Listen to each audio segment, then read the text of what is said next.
விருதை பெற்றவர். தமிழ் மக்களின் பிரச்சனைகளுக்கு தொடர்ந்து குரல் கொடுக்கும் மதிப்பிற்குரிய இயக்குனர் திரு களஞ்சியம் அவர்களை அன்போடு பேச அழைக்கிறோம்.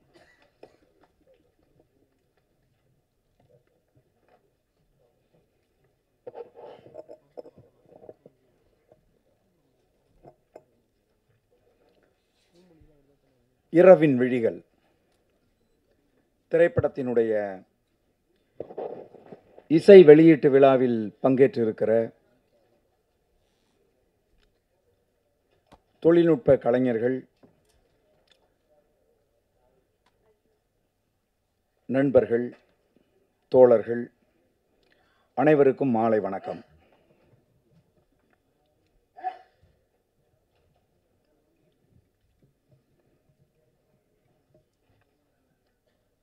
இந்த திரைப்படத்தினுடைய இயக்குனர் இந்த நிகழ்வுக்கு வந்தபோது இந்த படம் குறித்து சில குறிப்புகளை சொன்னார்.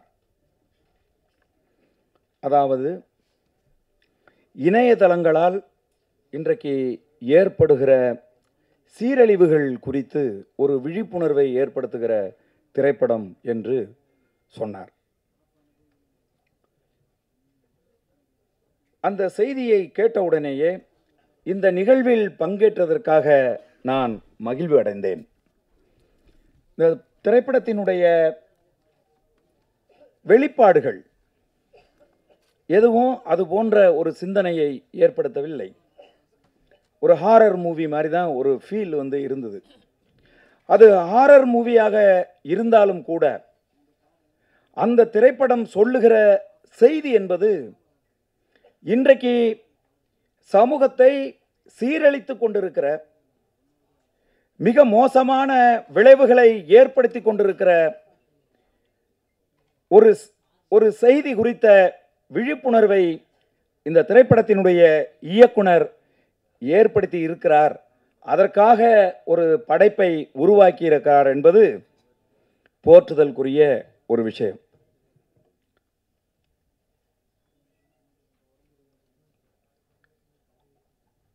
பொதுவாக திரைப்படங்களை பற்றி பேசுகிற போது அதனுடைய வெளியீடுகள் குறித்து கவலைப்பட்டார்கள்.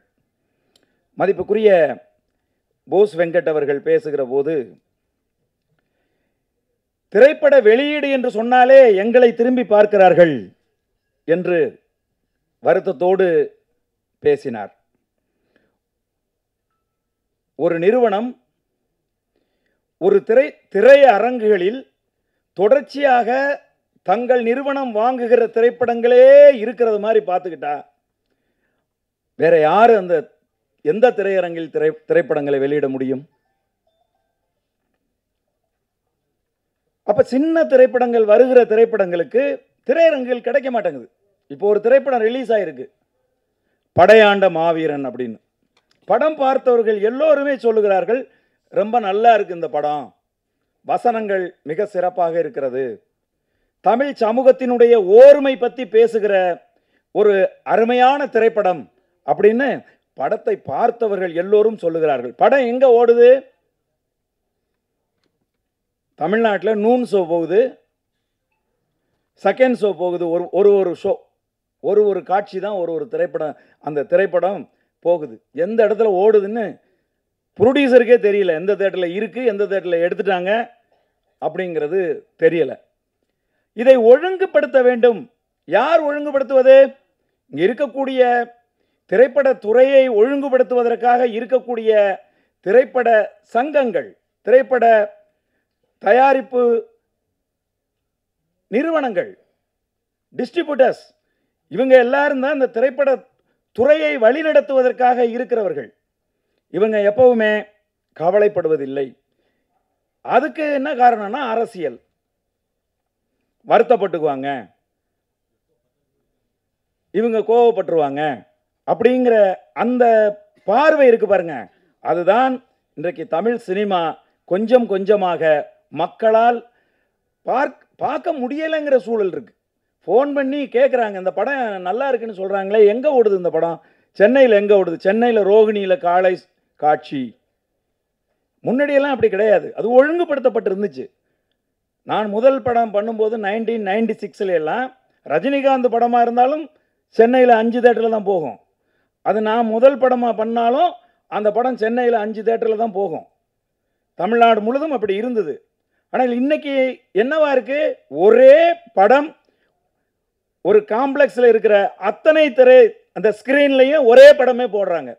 பெரிய நடிகர் படமாக இருந்தாலும் அல்லது பெரிய நிறுவனம் தயாரிக்கிற படமாக இருந்தாலும் அந்த படத்தை ஒரே காம்ப்ளெக்ஸில் இருக்கிற எல்லா ஸ்கிரீன்லையும் ஒரே படத்தை போடுறாங்க.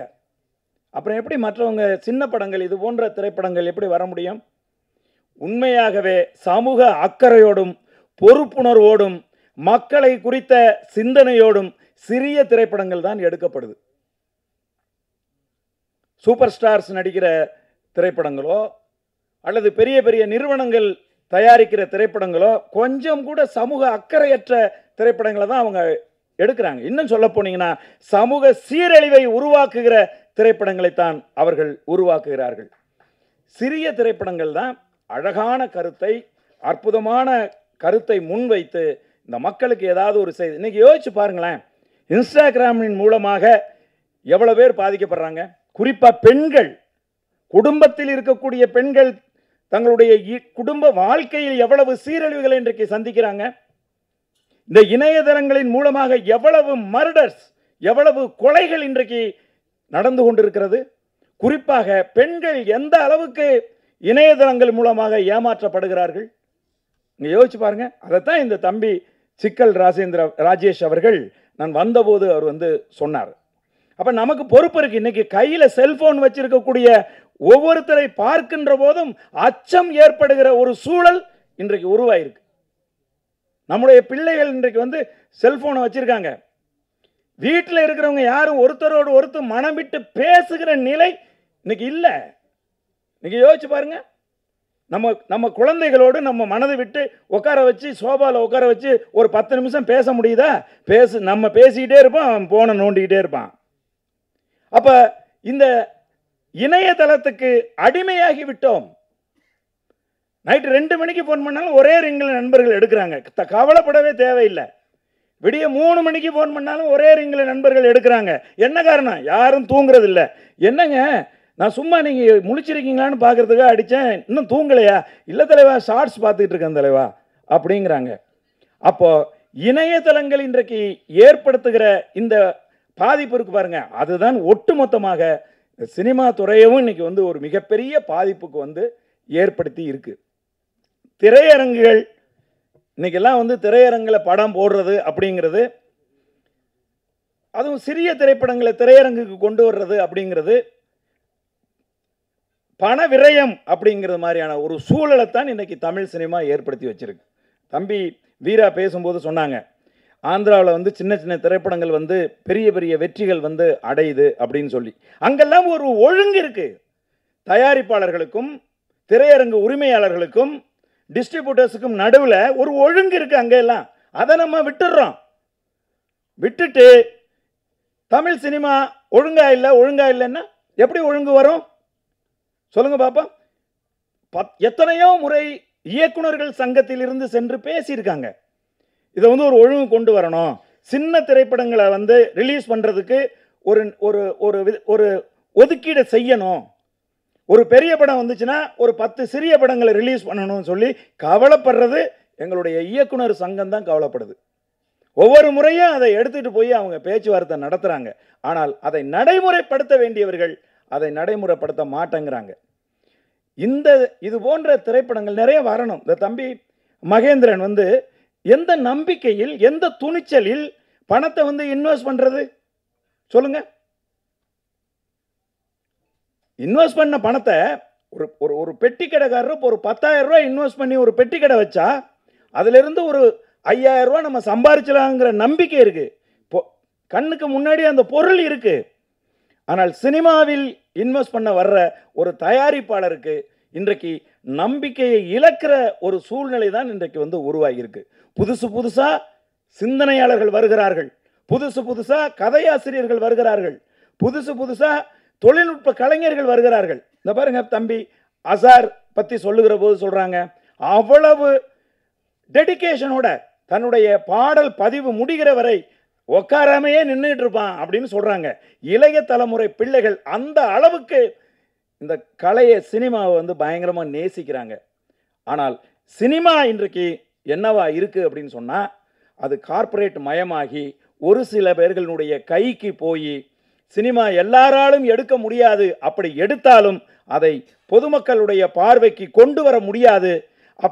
அப்படி கொண்டு வந்தாலும் ஒரு ஷோ 2 ஷோ மார்னிங் ஷோ எந்த தேட்டரில் ஓடுதுன்னு நான் தான் ப்ரொடியூசர்னா எனக்கே தெரியாது. காலையில் எந்திரிச்சு பார்த்தா நான் ஒரு வாரத்துக்கு முன்னாடி கொடுத்த விளம்பரத்தை நான் போட்டிருப்பேன். இந்த தேட்டரில் 3 ஷோ, இந்த தேட்டரில் 4 ஷோன்னு நான் முத நாள் கொடுத்த விளம்பரத்தை போட்டிருப்பேன். அந்த தேட்டரில் எல்லாம் படமே இருக்காது. அப்போ யார் இதெல்லாம் முடிவு பண்ணுறது? இதையெல்லாம் ஒழுங்கு செய்வது யார்? இது போல் ஏதாவது ஆடியோ லான்ச், இந்த இசை வெளியீட்டு விழாவுக்கு வரும்போது நாங்கள் பேசுகிறோம். ஆனால் இவற்றை ஒழுங்கு செய்ய வேண்டியவர்கள் முறையாக கவனித்து உட்காந்து பேசி நேர்படுத்தினால தான் சினிமா வந்து சரியாக இருக்கும். இந்த திரைப்படத்தை பொறுத்தளவில் வந்து அண்ணன் போஸ் வெங்கட் அவர்கள் சொன்னது போல் இது நிச்சயமாக வந்து ஒரு பிஸ்னஸ் ஆகக்கூடிய ஒரு மெட்டீரியல் தான். இது வந்து ரொம்ப பிரமாதமாக வந்து ஒளிப்பதிவு செய்யப்பட்டிருக்கு. இந்த திரைப்படம் ரொம்ப பிரமாண்டமாக வந்து காட்சி அமைப்புகளை வந்து தம்பி பாஸ்கர் அவர்கள் மிக அற்புதமாக வந்து ஒளிப்பதிவு செய்திருக்கிறார். அதே போல் ஒரு ஆர்வம் ஊட்டுகிற திரைக்கதை இந்த படத்தில் இருக்குது. நமக்கு அந்த ட்ரெய்லரை பார்க்கும்போதே நமக்கு வந்து தோணுது. படம் வந்து ஒரு ஆர்வத்தை ஏற்படுத்துது. நிச்சயமாக இது ஒரு மிகச்சிறந்த திரைப்படமாக வரும். நம்ம எல்லாம் இந்த திரைப்படத்தை வெற்றி திரைப்படமாக மாற்றுறது வழக்கம் போல் எங்களுடைய பத்திரிகை நண்பர்கள், யூடியூப் நண்பர்கள், அதுலேயும் பார்த்திங்கன்னா பெரிய திரைப்படங்களாக இருந்தால் மட்டும்தான் வந்து இன்றைக்கெல்லாம் வந்து விமர்சனங்களே வந்து எழுதுகிறாங்க, விமர்சனங்களே சொல்கிறாங்க. அதுலேயும் சொல்ல போனீங்கன்னா லேண்ட்மார்க்காக இன்றைக்கி வந்து சில யூடியூபர்ஸ் வந்து இருக்காங்க. அவங்க வந்து விமர்சனம் பண்ணால் மட்டும்தான் அது ஒரு நல்ல படம் அப்படிங்கிற மனநிலையெல்லாம் உருவாக்கி இன்றைக்கி வச்சுருக்காங்க. சோஷியல் மீடியா அதை யாராலும் ஒன்றும் செய்ய முடியாது. அப்படி தான் இன்றைக்கி உருவாகி இருக்குது. அதனால் இது போன்ற திரைப்படங்களுக்கு நீங்கள் சிறிய படங்களுக்கு ஆதரவு கொடுங்க. என்னைக்காவது ஒரு நாள் தான் இந்த கதாநாயகர்களோட படங்கள் வரும். ஆனால் சிறிய திரைப்படங்கள் தொடர்ச்சியாக வந்துக்கிட்டே இருக்கும். அப்போ நம்ம யார் பக்கம் நிற்கணும்? என்னைக்காவது ஒரு தடவை வரப்போகிற வருஷத்துக்கு ஒரு தடவை ஒரு ஹீரோ ஒரு படம் நடிக்கிறாரு. ஆனால் சிறிய திரைப்படங்கள் தொடர்ந்து மாதம் தொடர்ந்து வந்துக்கிட்டே இருக்குது. இந்த திரைப்படங்களை நம்ம ஊக்குவிக்கணும். அதை சரியான திரைப்படங்களை மக்களுக்கு எடுத்து சொல்லணும். அவங்க மக்களை நீங்கள் திரையரங்குக்கு வர வைக்கிற பெரும் பணி மீடியா கையில் தான் இருக்குது. இந்த திரைப்படம் இரவின் விழிகளை நாங்கள் உங்களிடம் ஒப்படைத்து விடைபெறுகிறேன். நன்றி, வணக்கம்.